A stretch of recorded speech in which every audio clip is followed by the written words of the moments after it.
So, why do people commit crimes like burglary? You'd think the answer is pretty obvious, right?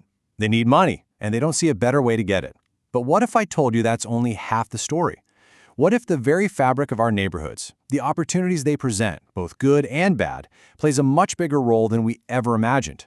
It's a question that, honestly, it hits close to home for a lot of us. Our home is our safe space, our sanctuary, so a break-in feels like a huge violation.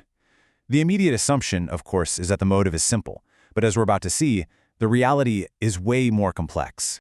Wow. I mean, it doesn't get much more blunt or direct than that, does it?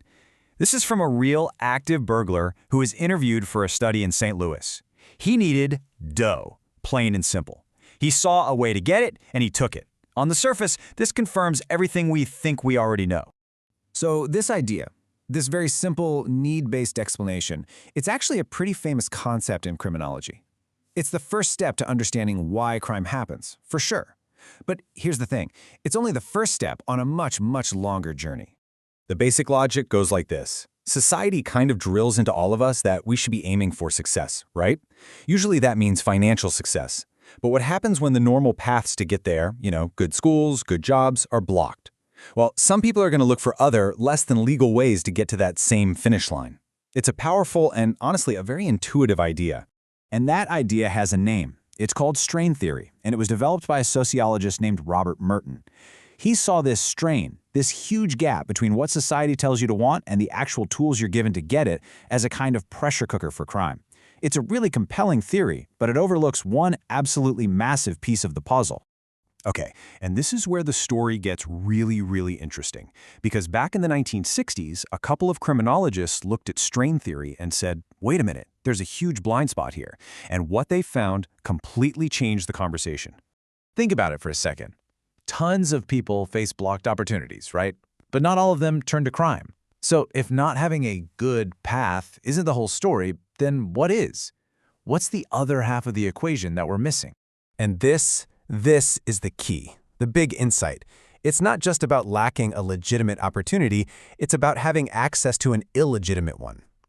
Becoming a successful burglar isn't something you're just born knowing how to do. It's a trade, it's a skill you have to learn, and to learn it, you need a teacher. This is differential opportunity theory, brought to us by Richard Cloward and Lloyd Ohlin.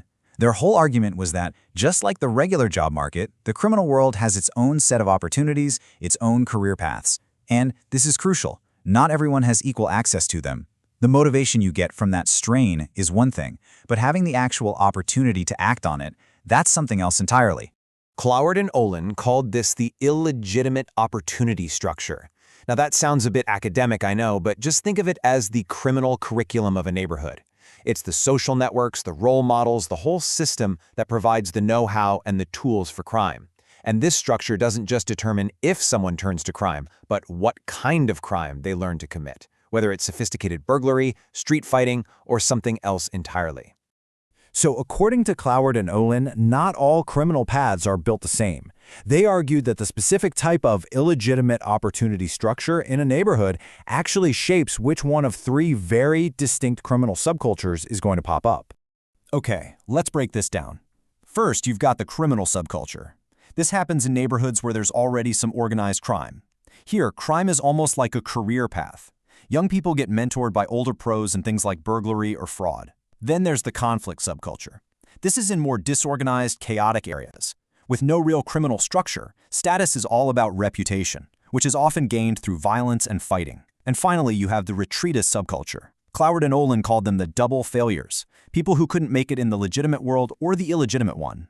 They often just drop out of society altogether, sometimes into heavy substance abuse. All right, so that's the theory. It sounds pretty compelling, right? But does it actually hold up in the real world? Well, a really fascinating study of burglars in St. Louis decided to put it to the test. So, in 2018, a researcher named John Sharback did something incredibly smart.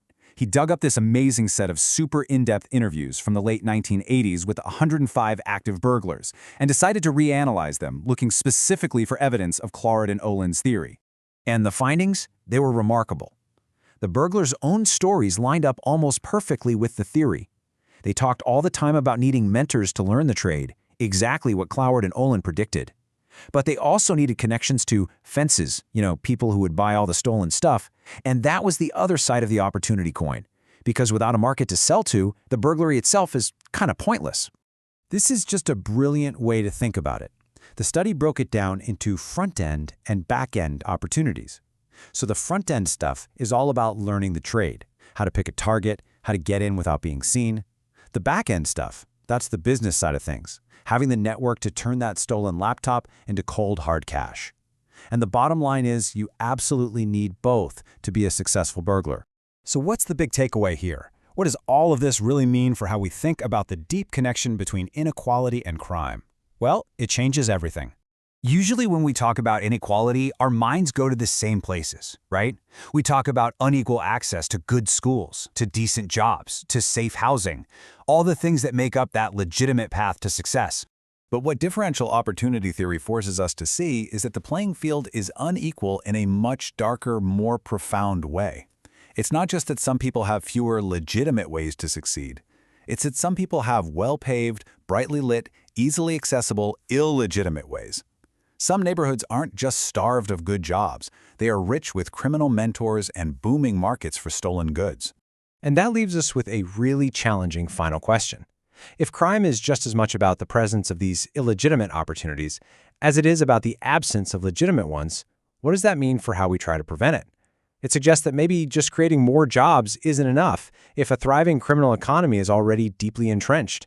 It's a complex web where the path of least resistance isn't always the right one.